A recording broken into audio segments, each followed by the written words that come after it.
Bronchitis क्या होता है और उससे हम कैसे बचें, उसका ट्रीटमेंट हम कैसे कर सकते हैं। जी हाँ, मैं हूँ डॉक्टर निवेदिता और आज इस वीडियो में मैं आपको बताऊंगी कि ब्रोंकाइटिस क्या होता है और आप इसके सिम्टम्स से कैसे अपने आप को बचा सकते हैं या कैसे ब्रोंकाइटिस का ट्रीटमेंट आप प्रॉपर तरीके से कर सकते हैं।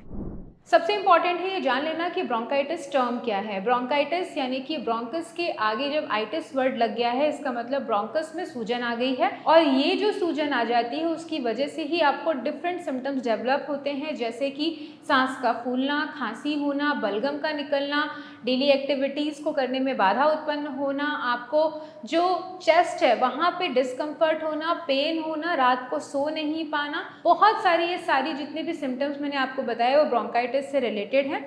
ब्रोंकाइटिस किसी भी तरीके का हो सकता है, एलर्जिक ब्रोंकाइटिस होता है, क्रॉनिक ब्रोंकाइटिस हो सकता है। तो आपको इस समस्या से जो आपको समझना है वो ये है कि आपके श्वास की नली में सूजन पैदा हो गई है, जिसकी वजह से आपको ये सारे सिम्टम्स मिल रहे हैं। अब ये सिम्टम्स बेसिकली इनका कॉज अगर देखा जाए तो आपको समझ लेना चाहिए कि एलर्जेंस मेन कॉज होते हैं। इसमें एलर्जेंस कुछ भी हो सकते हैं, स्ट्रॉन्ग परफ्यूम, स्ट्रॉन्ग स्मेल, ठंड अचानक से आ जाना, change in weather, change in temperature, या फिर अगर आप बात करें पॉलन ग्रेन्स यानी फूलों का जब सीज़न होता है तो अचानक से परागण नेचर में आ जाते हैं, तो वो आपके श्वास नली में जाकर वहाँ पे आपको डिफरेंट तरीके के इन्फ्लेमेशन का शिकार करवा देते हैं। इसी के साथ साथ अगर हम बात करें पॉल्यूशन, स्मॉग, स्मोक, ये सभी कारण होते हैं,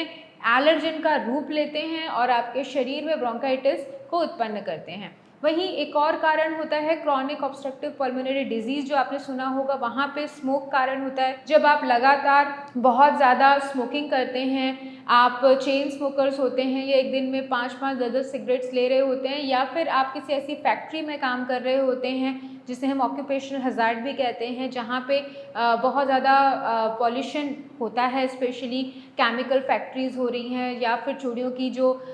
भट्टियाँ होती हैं वहाँ पर, या फिर ईटा भट्टी होती है, यहाँ पर बहुत ज़्यादा पॉल्यूशन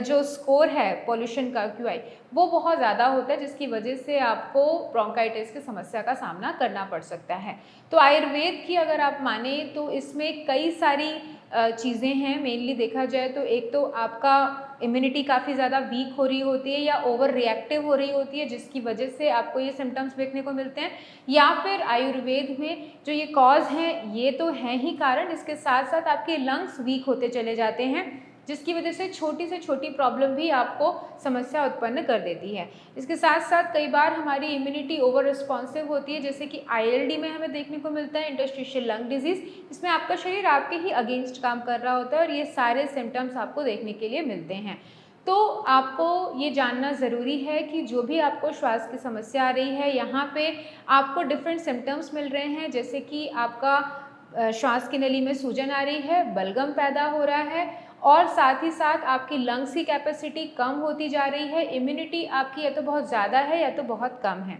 जब हम एलोपैथिक ट्रीटमेंट की तरफ जाते हैं तो वहाँ पे सिम्प्टोमेटिक ट्रीटमेंट देखने को मिलते हैं आपको, यानी कि जो समस्या है उसका प्रावधान उसके अकॉर्डिंगली कर लिया जाता है। अगर ब्रोंको कॉन्स्ट्रिक्शन हो रहा है तो ब्रोंको डायलेटर्स दे दिए जाते हैं, इम्यूनिटी बहुत ज़्यादा हो रही है तो इम्यूनिटी सप्रेसर्स दे दिए जाते हैं, बलगम पैदा हो रहा है तो म्यूकोलिटिक एजेंट्स दे दिए जाते हैं, बट कहीं पे भी आपका जड़ से इलाज नहीं होता है। वहीं अगर हम आयुर्वेद की बात करें तो सबसे पहले आयुर्वेद कॉज पे काम करता है कि कॉज क्या है और उस कॉज को निकालने का काम करता है। तो सबसे इम्पॉर्टेंट है निदान परिवर्जन करना। अगर आप किसी भी चीज़ से एलर्जिक हैं तो उन चीज़ों को अपने रूटीन से हटाइए, और अगर नहीं हटा सकते एटलीस्ट आप मास्क का प्रयोग रेगुलर बेसिस पे कीजिए। उसके साथ में आपको लंग्स को स्ट्रेंथन अप करने की एक्सरसाइजेस बताई जाती हैं, आपको बताया जाता है कि आप प्राणायाम, योगा अभ्यास ज़रूर कीजिए ऑन रेगुलर बेसिस, ताकि आपके लंग्स स्ट्रेंथन अप हो। उसके साथ में आपके जो ब्रोंकस वहाँ पे सूजन आई हुई है उसे कम करने के लिए कई सारी मेडिसिन्स आयुर्वेद में ही हैं, क्योंकि यहाँ पे आपको सिर्फ ऐसे सिम्टम्स के ऊपर ट्रीटमेंट नहीं किया जाता, जड़ से इलाज कर रहे होते हैं। तो वहाँ पे आपकी सारी जितनी भी हमारी आयुर्वेदिक हर्ब्स हैं वो आपके सिर्फ ब्रोंकस की सूजन को ही नहीं हटाती हैं, वहाँ पे उसको आराम दिलवाते हुए आपकी जो ये बार बार उत्पन्न हो रही है सूजन आपकी, उसको भी ख़त्म करते हैं। उसके साथ साथ अगर हम इम्यूनिटी की बात करें तो इम्यूनिटी आपकी मॉड्यूलेशन पे लेके आती है, यानी कि ना तो इम्यूनिटी बहुत ज़्यादा होनी चाहिए, ना इम्यूनिटी बहुत कम होनी चाहिए, क्योंकि अगर ज़्यादा होगी तो ऑटो इम्यून डिसऑर्डर्स हो जाएंगे, कम होगी तो आप सारे इन्फेक्शन के लिए प्रोन हो जाएंगे। तो इम्यूनिटी को मॉड्यूलेट होना चाहिए और ये सारे हर्ब्स आयुर्वेद में ही हैं। जैसे हम बात करें गिलोय की या तुलसी की, या अगर हम बात करें हरिद्रा की, काली मिर्च की, अदरक की या सौंठ की, ये सारे हर्ब्स इम्यूनिटी को मॉड्यूलेट करते हैं, जिससे आपकी जो भी आपके सिम्टम्स डेवलप हो रहे होते हैं वो धीरे धीरे ख़त्म होते जाते हैं, कम होते जाते हैं। तो आयुर्वेद में ही आपके ये जो अस्थमा का सिम्टम है, जो ब्रोंकाइटिस है, सीओपीडी है, आईएलडी है, इनका जड़ से इलाज संभव है। और हम अपने जो इंस्टीट्यूट है श्रेयास में जड़ से इलाज इसीलिए करते हैं क्योंकि हम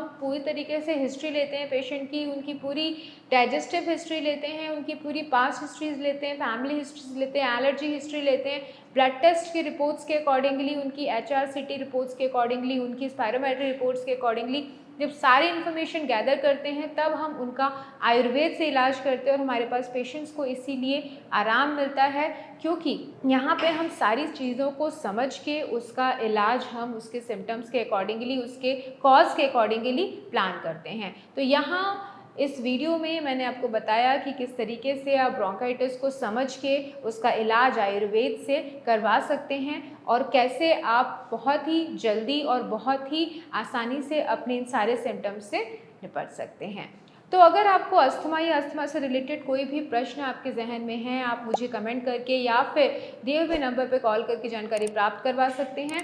मैं और मेरी टीम पूरी तरीके से कोशिश करेगी आपकी हेल्प करें। नमस्कार।